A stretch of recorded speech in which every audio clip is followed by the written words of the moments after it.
बिस्मिल्लाहिर्रहमानिर्रहीम। अॼु जो तोहफ़ो आहे जेके हाजी हज ते वञनि था या उम्रे ते वञनि था, उमिरो अदा करणु, हज अदा करणु, उन्हनि जे लाइ हिकिड़ो बहितरीनु तोहफ़ो दलीलनि जी रोशनी में इरशादुल फ़िक़ह सिफ़ो नंबर 161 ते एहराम जो बयानु। सुबियल कपिड़ो लाहे गोॾ ॿधी मथो उघाड़ो करे चादर पुठनि ते वेढ़ण खे एहराम चइबो आहे। उन में ॿ फ़र्ज़ आहिनि। पहिरीं फ़र्ज़ु इहो आहे त नियत उहा हिन रीति कजे ऐं अल्लाह वास्ते हज या उमिरि जो एहराम ॿधां थो। ऐं नंबर ॿ लब्बैक या ॿी अहिड़ी दुआ पढ़े जंहिंमें रब करीम जी तज़ीम हुजे, मगर लब्बैक चवणु सुन्नत आहे।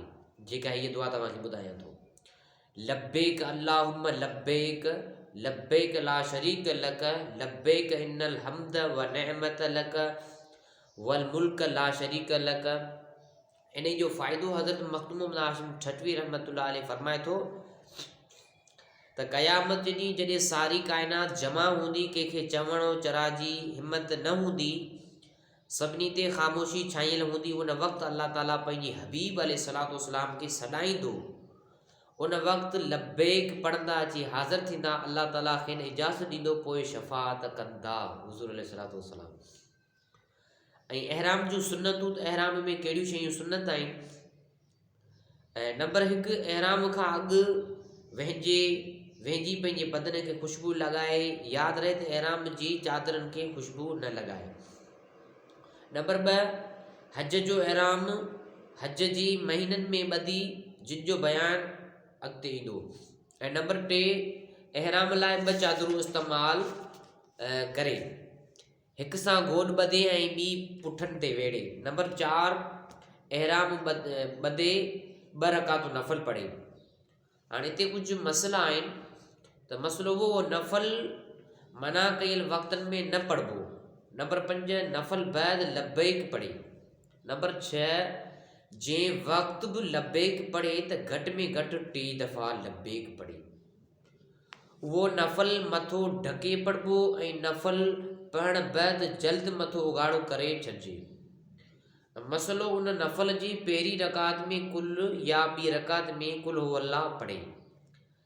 त हाणे वरी एहराम जा मुस्तहब कहिड़ा आहिनि, एहराम में कहिड़ियूं शयूं मुस्तहब आहिनि, उन्हनि जी वज़ाहत। एहराम लाइ गुसल करण खां अॻु बगल ऐं ज़ेर नाफ़ कूड़े ऐं मुछियूं बराबरि करे, इहो मुस्तहब आहे। ऐं एहराम लाइ गुसल जी नियत करे, इहो बि मुस्तहब आहे।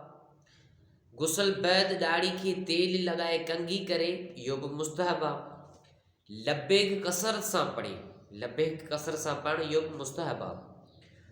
हदीस पाक में हुज़ूर अलैहिस्सलातु वस्सलाम फरमायो त जेको शख़्स लब्बैक चवे थो, उन जी साॼे खाॿे पासे वारियूं पथरियूं ऐं वण टिण सभई लब्बैक चवनि था, उन रिद वो नारो सॼी रूह ज़मीन में पखिड़िजी वञे थो। तिरमिज़ी शरीफ़ जे अंदरि हदीस मौजूदु आहे।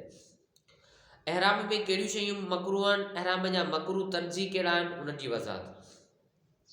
उन्हनि जे करणु सबबु दम लाज़मी न आहे, मगर उन खां बचण बि ज़रूरी आहे। उहे चंद ॻाल्हियूं आहिनि जेके तव्हांखे ॿुधायां थो। पहिरीं, हज जे महीननि खां अॻु हज लाइ एहराम ॿधणु। नंबर 2, बिना उज़र एहराम जी सुन्नत छॾणु। नंबर 3, एहराम ॿधण बैदि बदन खां मर लाहिणु। नंबर 4, एहराम ॿधण बैदि साबण हणी वेंझणु। नंबर 5, ज़ीनत कारण कपिड़ा धोअणु। हिते हिकिड़ो वरी मसइलो पेश थो कयां, पाकाई या सफ़ाई ख़ातिर कपिड़ा धोताई त जाइज़ आहे, एहराम ॿधण बैदि कंघी लॻाइणु। त जेके मूं तव्हांखे ॿुधायूं, त इन्हनि सां एहराम जा मकरूह तर्जीह थियनि था। ऐं इंशाअल्लाह सुभाणे जो जेको पार्ट ईंदो, उन में एहराम जूं मुबाह शयूं ऐं एहराम में हराम कयल शयूं, एहराम में मना कयल शयूं, एहराम खे वञंदड़ शयूं, इहो अॼोको एहराम जे मुतालिक़ मौज़ू हलियो। सुभाणे बि इंशाअल्लाह एहराम जे मुतालिक़ हलंदो। त हीउ पैगाम उन्हनि हाजिन ऐं उमिरे वारनि जे लाइ, जेके असांजा प्यारा दोस्त मुस्लमान उमिरे ते वञनि था, हज ते वञनि था, जेके उहे तौर तरीक़ा नथा कनि, जिन खे नथी ख़बर पए, त हीउ पैगाम जो अॻिते बि शेयर कंदा सवाब जी नियत जा ख़ातिर।